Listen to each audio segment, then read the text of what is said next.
ماجرایی که بعد از گذشت سالها هنوز برای خیلی‌ها قابل باور نیست و علامت سوال‌های زیادی رو توی ذهن نظامیان دنیا گذاشته که ایران چطور تونسته این هیولای رادارگریز رو شکار کنه. یکی از گرون قیمت‌ترین پهپادهای دنیاست.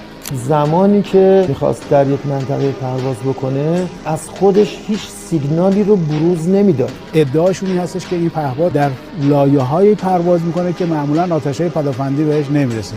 امریکایی‌ها فکر کردن ما باشون شوخی میکنیم که بگیم اگر تجاوز به داخل کشور ما بکنیم این رو ساقط میکنیم. ساعت 3:55 دوباره 2 بار در این مرحله اخطار داده میشه و نهایتا موقعی که میبینن این هواپیما توجه نمیکنه 4 و 5 دقیقه مورد اصابت موشک قرار میگیره. دفاع از ملت ایران خط قرمز ما هست.